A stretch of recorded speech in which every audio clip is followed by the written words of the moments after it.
Rapidement. Je m'inscris dans le boulevard que Barthélémy King a dégagé, et puis Tata Henriette aussi, sur la question de la zone franc. Alors, la mode en Afrique maintenant, c'est négocier avec Paris. Négocier avec Paris.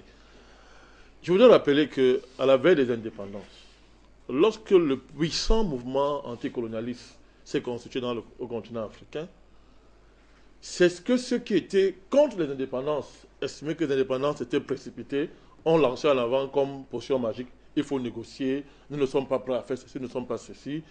Et la France s'est appuyée dessus pour liquider ce qu'on avait qualifié de radicaux et faire accéder au pouvoir les pacifiques, les sérieux, les modérés.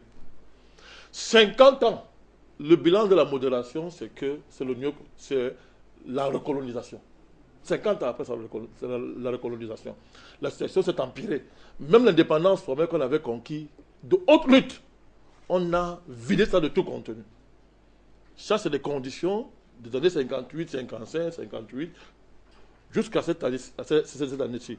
Donc, alors maintenant, grâce au puissant vent panafricaniste qui s'est levé sur le continent africain, et qu'Afrique Média incarne, n'ayez pas peur de le dire, Afrique Média incarne, aujourd'hui, on ressort le truc, il faut négocier avec Paris. En tout cas, nous n'allons pas empêcher les gens d'aller négocier avec Paris. Mais notre position est claire et nous disons cela aux Africains. L'Afrique est comme une femme, permettez l'expression. Vous violez une femme plusieurs fois et vous lui dites un jour que, bah, écoute, bon, il faut qu'on négocie. Je te violais 5 fois par jour. Maintenant, je veux le faire une fois par jour. Je veux qu'on s'entende, on négocie. Vous le faites 2 fois par jour, on négocie. Mais c'est ça. C'est un précédent biblique à mort. Tu connais l'histoire d'Amor, Sichem et Amor, biblique. Ils ont violé la sœur des fils de Jacob, à leur absence.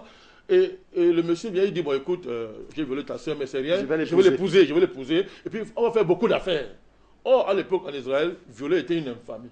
Je veux dire que nous sommes en position en face d'une infamie. Le franc CFA n'existe pas, on négocie quoi? Est-ce que le franc CFA existe comme monnaie pour négocier d'abord? On négocie quoi? Qu'est-ce qu'on va négocier avec la France? Que désormais elle va prendre 20% et nous on prend. C'est ce qu'on veut négocier avec la France.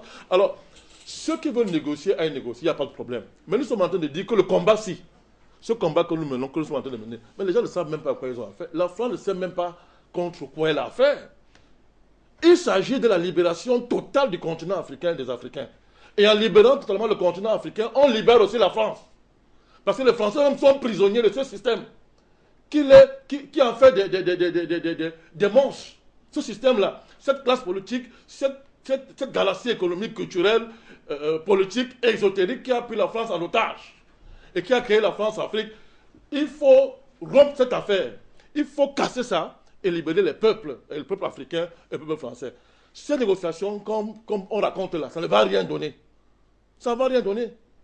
J'ai dit que la France n'est pas capable de dialoguer avec l'Afrique en ce temps-ci. Elle n'est pas capable. Avec quel interlocuteur va-t-elle négocier? Alors on dit qu'on va aller négocier. On va négocier avec qui? Quelqu'un a parlé du président Ouattara.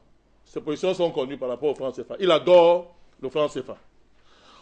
Le président Sassou Nguesso, il gagne son référendum. Il va aller négocier.